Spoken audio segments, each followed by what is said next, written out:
이 천지가 만물 들어 복 주시는 주 여호와 전능 성부 성자 성령 찬송하고 찬송하세.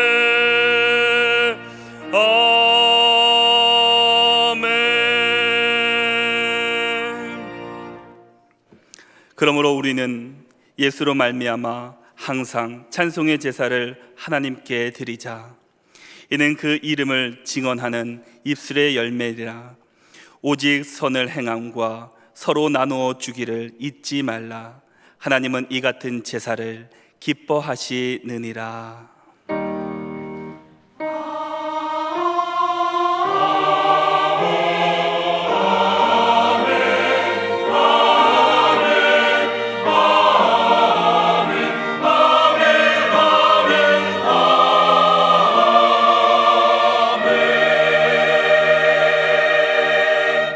이 시간 하나님께서 우리에게 주시는 구약의 말씀은 시편 25편 12절과 13절입니다. 제가 가지고 있는 성경으로 819쪽입니다. 시편 25편 12절과 13절 말씀입니다. 여호와를 경외하는 자 누구냐? 그가 택할 길을 그에게 가르치시리로다. 그의 영혼은 평안히 살고 그의 자손은 땅을 상속하리로다. 아멘.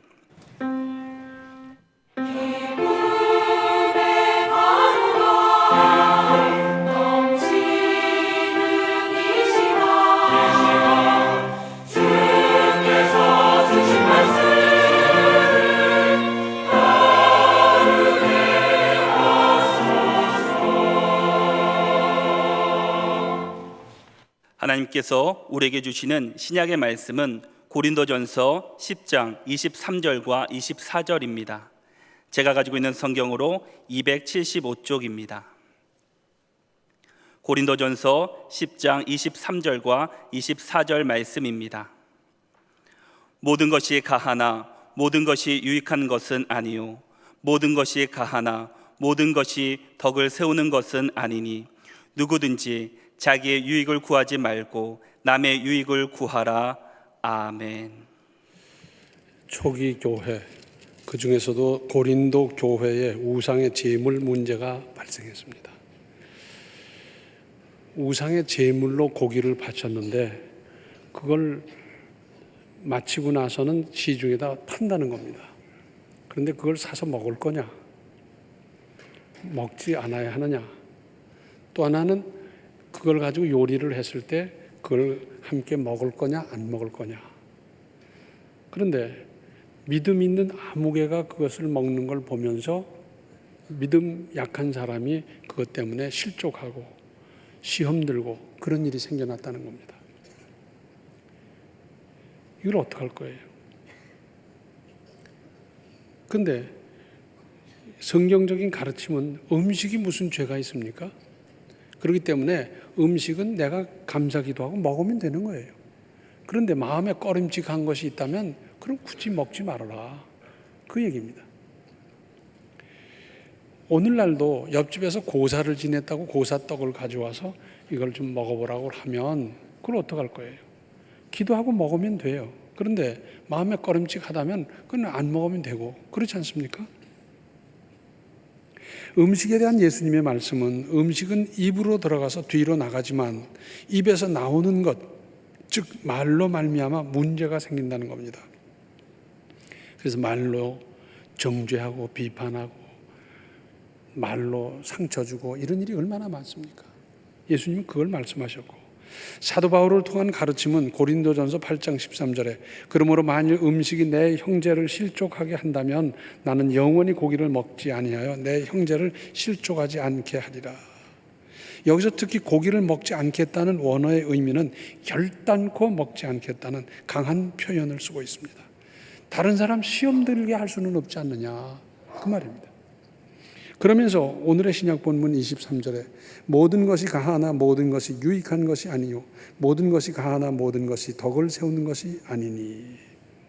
정말로 중요한 것은 두루 유익하고 덕을 세우는 것이라는 말씀이고, 24절에 누구든지 자기의 유익을 구하지 말고 남의 유익을 구하라. 자기 유익이란 재물을 먹고 육신의 배를 일시적으로 배불리는 것이지만은, 남의 유익이란 그의 신앙과 건덕을 위함으로 영원한 구원에 이르게 한다 하는 것입니다. 고린도전서 14장을 보면 고린도 교회에 은사가 많이 나타났어요. 이런 은사 저런 은사 별하별 은사가 나타나다 보니까 전부 다 자기가 받은 은사가 최고인 거로 생각하고 거기 혼란하고 복잡해지고 그랬어요. 근데 26절 하반절을 보면 모든 것을 덕을 세우기 위하여 하라 했습니다. 덕을 세우기 위하여 하라. 자기 받은 은사 뽐내고 자랑하고 최고로 알지 말고 덕을 세우기 위해서 하라, 그 말입니다. 또한 고린도전서 6장 12절을 보면 모든 것이 내게 가하나 다 유익한 것이 아니요 모든 것이 내게 가하나 내가 무엇에든지 얽매이지 아니하리라. 할 수 있다고 뭐든지 다 하는 것이 아닙니다. 고린도전서 10장 29절 하반절을 보면 어찌하여 내 자유가 남의 양심으로 말미암아 판단을 받으리요.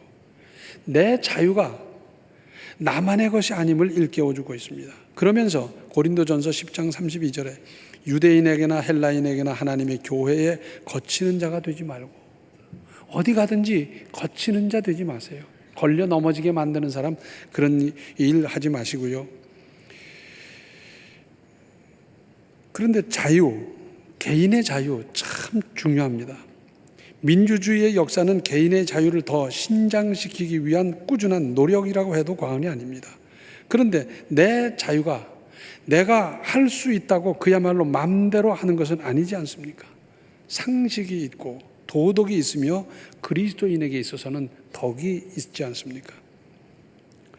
8.15 광복 직후 이제 일제의 압박에서 벗어났다, 우리는 자유다. 그런데 이 자유가 뭔지를 모르는 거예요. 남의 집 유리창을 깨놓고도 자유다. 그리고 전차에 그냥 무임승차하고도 이건 내 자유다. 이러다 보니까 곳곳에서 막 그 분란이 그렇게 많았다고 합니다. 고린도전서 8장 9절을 보면 그런즉 너희의 자유가 믿음이 약한 자들에게 걸려 넘어지게 하는 것이 되지 않도록 조심하라. 내 자유로 말미암아 다른 사람 시험 들고 낙심하고 실족하면 되겠습니까? 조심하라는 겁니다. 여기서 생각할 것이 있습니다. 고린도전서 8장 1절 하반절에 사랑은 덕을 세우나니 그랬어요. 진정한 사랑이라고 하면 그것은 덕을 세운다는 겁니다. 그리스도인의 덕을 세우십시오. 말로 덕을 세우고 행동으로 덕을 세우고 가정에서 회사에서 이웃 간에 덕을 세우십시오. 덕을 세우는 첫걸음은 참는 겁니다. 하고 싶은 말도 좀 참으십시오. 행동도 참고 성격도 분노도 참으십시오. 감정도 참으십시오. 아무쪼록 좀 참으십시오. 야고보서 1장 4절을 보면 인내를 온전히 이루라. 이는 너희로 온전하고 구비하여 조금도 부족함이 없게 하려 함이라. 인내가 없이는 온전한 인격, 온전한 그리스도인의 자세 안 된다는 겁니다. 온전히 이루는 거죠. 우리나라 사람들은 못 참아서 문제고 욱하는 성질 때문에 인생을 그르친 사람이 하나둘이 아니지 않습니까? 안 참고 성질 나는 대로 하면 그 다음엔 어떻게 됩니까? 우리 속담에 그런 말이 있죠. 참을인 자가 셋이면 살인도 면한다고.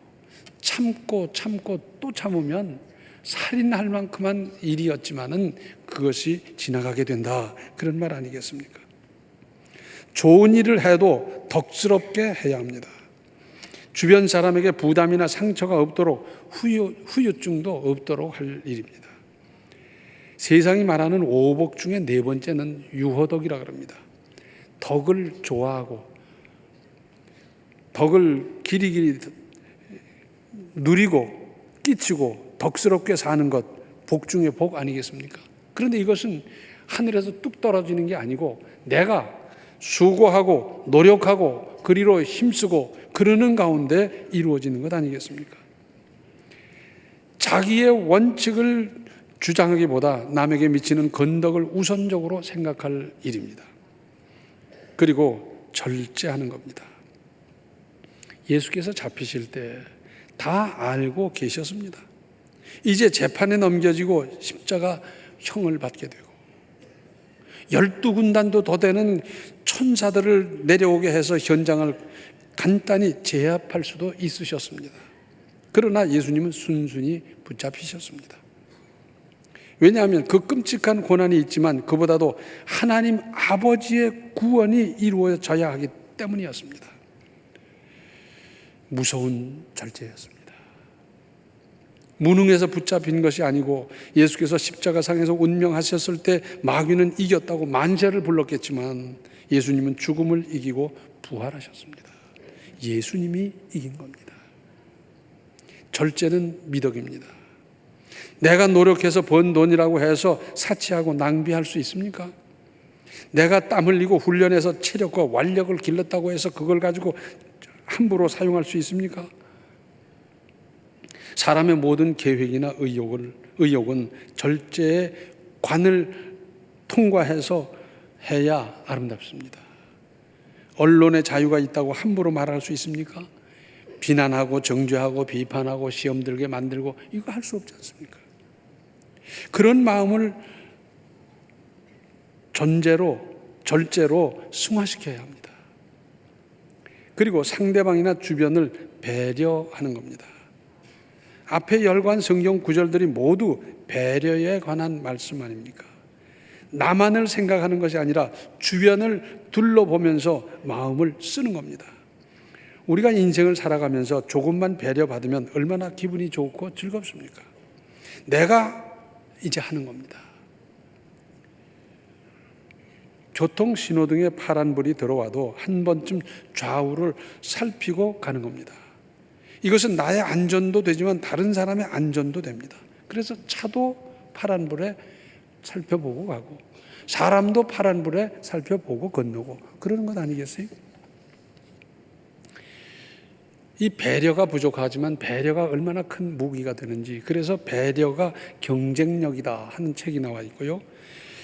배려는 받기 전에 주는 것이고 사소하지만 위대하다는 겁니다. 배려를 함으로 말미암아 그 사람의 마음을 얻게 되고 그래서 그것이 비즈니스에 인간관계에 적용된다는 겁니다. 암행어사 박문수 다 아시죠? 이분은 1700년대 초중, 그러니까 영정조 시대에 활동했던 분이고, 이분의 묘가 여기 병천 넘어가는데 있지 않습니까? 이분은 암행어사만 한 것이 아니고 호남 암행어사, 영남 암행어사도 했지만은 다른 관직을 여러 가지 열심히 일했던 분입니다. 그런데 암행의사로서의 일화가 여러 가지 남아 있어요. 그 중에 하나는 이런 겁니다. 하루는 이제 길을 가는데 웬 사람이 급히 달려오면서 헐떡거리면서 막 휙 하고 지나가는데 우연히 이렇게 봤더니 사람이 인상이 아주 착해 보이고 아주 선해 보여요. 그런데 이 사람은 그냥 막 급히 달려가는 거예요. 그런가 보다 하고 길을 가다 보니까 길이 이제 삼거리가 됐어요. 근데 앞에서 달려가던 사람은 그 중에 한 길로 갔고요. 얼마 있으니까 뒤에서 포졸 두 사람이 급히 달려오면서 여보시오, 지금 여기 지나간 사람 못 봤소? 그러는 거예요. 근데 순간적으로 생각하기를 이 사람은 좀 살려줬으면 좋겠고, 그런데 그렇다고 이리로 갔는데 저리로 갔다 그러기도 그렇고 참 답답해요. 원래 이렇게 이제 길을 가면서 지팽이를 짚고 다녔던 것도 있고 하기 때문에 순간적으로 그렇게 말하는 겁니다. 저는 앞을 못 봅니다. 지팽이 짚은 상태로. 그래서 그 사람도 살리고 그러면서 그 위기를 그렇게 때웠다는 겁니다. 배려했다는 얘기죠. 어서 박문수의 일화를 보면 그렇게 이제 상대방의 입장도 세워줘가면서 배려해줘가면서 그러면서 잘못을 바로잡고 이런 얘기가 굉장히 많이 나와요. 우리가 지금 배려가 얼마나 부족한지 모릅니다. 부모님에 대한 배려, 어른들에 대한 배려, 자녀들에 대한 배려, 후배에 대한 배려, 이게 얼마나 부족한지 모릅니다. 이제는 우리가 배려해야 되는 시대를 살고 있습니다. 누가 합니까? 먼저 믿은 우리가, 그리스도인들이 조금만 참고, 조금만 기다려주고, 조금만 양보해주고, 조금만 보살펴주면 세상이 그렇게 밝아질 수 있는데, 우리가 하지 누가 하겠습니까? 이제부터 우리가 배려함으로 세상을 따뜻하게 하고 부드럽게 하고 살만한 세상, 살 의미가 있는 세상을 우리가 만들어갈 수 있기를 바랍니다. 기도하시겠습니다. 은혜로우신 아버지 하나님, 참 저희들은 참지도 잘 못했고요, 배려도 잘 못했고요, 절제도 잘 못했고요, 잘못한 것이 하나둘이 아닙니다. 주님께서 붙들어 주셔서 이제는 저희들이 참으로 주님 가셨던 그 절제의 길을, 인내의 길을, 배려의 길을 우리도 갈 수 있도록 도와주시고, 바울이 갔던 그 길을 우리도 갈 수 있도록 저희들을 역사하시고 인도하시고 그렇게 사용하여 주시옵소서. 예수님의 이름 받들어 간절히 기도하옵나이다. 아멘. 그리스도인으로서 덕을 세우는 일을 선택하고 정진하십시오. 지금은 생명의 주 예수 그리스도의 은혜와 하나님 우리 아버지의 극진하신 사랑과 성령의 감화, 감동, 충만, 교통하심이 그리스도인의 덕을 세우기 위해서 힘쓰기로 작정하고 출발하는 모든 성도들 머리 위에 이제로부터 영원토록 함께 계시기를 간절히 축원하옵나이다. 아멘.